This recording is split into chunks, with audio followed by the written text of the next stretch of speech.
Bagi meningkatkan kadar pematuhan rakyat pada Perintah Kawalan Pergerakan di seluruh negara, Sekatan Jalan Raya terus dilaksanakan pihak berkuasa. Dan untuk perkembangan semasa, kita terus sahaja langsung bersama Siti Aisyah Basli yang kini berada di Jalan Ampang, Kuala Lumpur. Silakan Aisyah.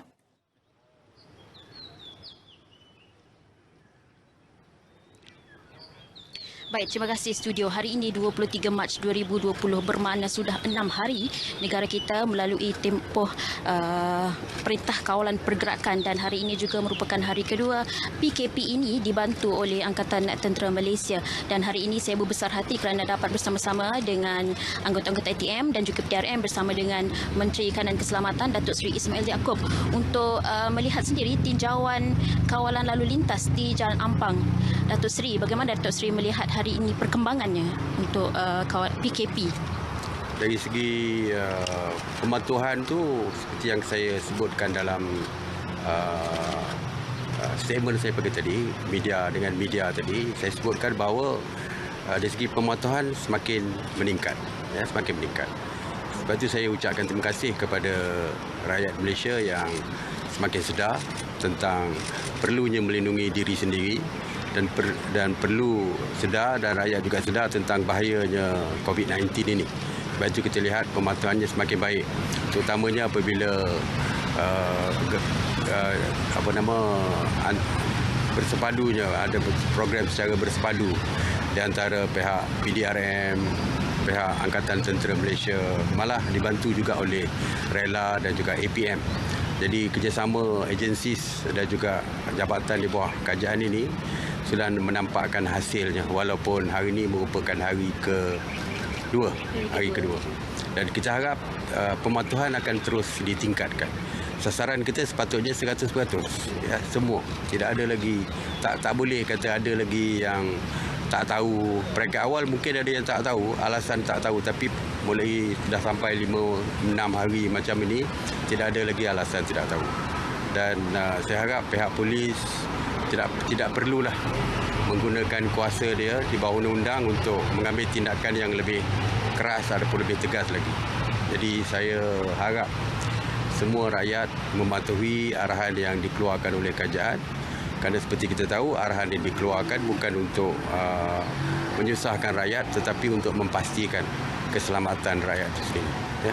Datuk Seri, kalau kita lihat di pentas-pentas media sosial dan juga media arus perdana, ada lagi rakyat yang tidak mematuhi PKP ini walaupun Datuk Seri katakan trendnya sudah menurun. Jadi macam mana lagi? Apa lagi yang hendak dilakukan kepada mereka-mereka yang masih berdegil dengan ataupun ingkar dengan arahan kerajaan, Datuk Seri? Itu yang saya sebutkan. Akhirnya sampai hadnya apabila pihak polis terpaksa mengambil tindakan yang lebih tegas. Jadi sebagai setakat hari ini, memang pihak polis masih lagi memberikan nasihat dan sebagainya. Ya, nasihat kepada sama ada pengguna jalan raya atas sekatan seperti hari ini dan sebagainya, masih menasihat. Cara yang berhemah lagi digunakan.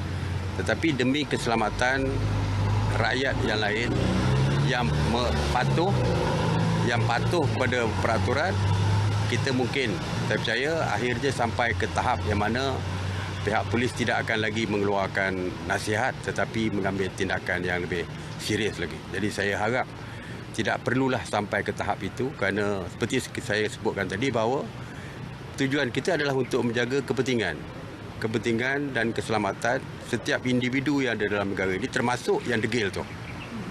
Sebab jangan ingat bila dia degil, COVID-19 takut kepada dia. Ya, COVID-19 tak kira siapa. Tak kira kaum apa, tak kira agama apa, tak kira parti politik apa. Dia tak kira. Across the board. Jadi saya haraplah kepada yang masih berdegil, tolong. Saya merayu sekali lagi, tolong. Kalau tak nak fikirkan diri sendiri, fikir kepada orang lain. Kalau dia ada keluarga, fikir kepada keluarga dia. Jadi pastikan keselamatan bukan saja diri sendiri tetapi keselamatan semua rakyat ini dijaga. Jadi yang masih lagi berdegil, tolong sekali lagi saya katakan patuh kepada arahan yang dikeluarkan oleh kerajaan, tinggal di dalam rumah jika tidak ada apa-apa keperluan yang emergensi untuk keluar. Tolong tinggal dalam rumah, tak perlu keluar, biar kami buat kerja, Datuk Seri. Okey, Datuk Seri, yang terakhir, bagaimana nasihat Datuk Seri kepada anggota keselamatan ni semua yang bertugas untuk kita semua ni, Datuk Seri? Ya, saya sebenarnya amat berterima kasih kepada semua yang terlibat di dalam jaga keselamatan rakyat ini.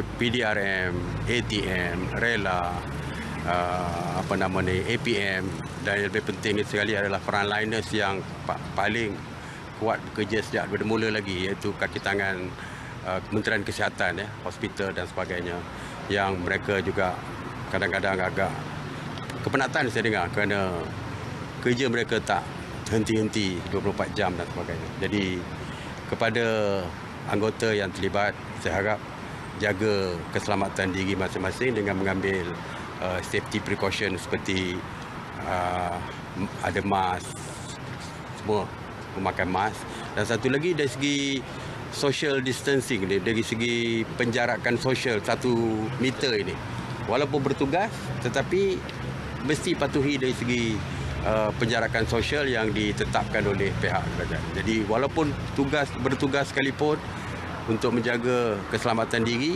mesti menjadi keutamaan. Keutamaan adalah menjaga keselamatan diri sendiri. Ya. Baik, terima kasih Datuk Seri kerana bersama dengan kami di Berita Wilayah. Terima kasih abang-abang askar Celoring semua. Terima kasih abang-abang Polis Diraja Malaysia. Kiranya itu sahaja daripada saya dari Jalan Ampang, Kuala Lumpur. Kita kembali semula ke studio bersama rakan setugas. Silakan.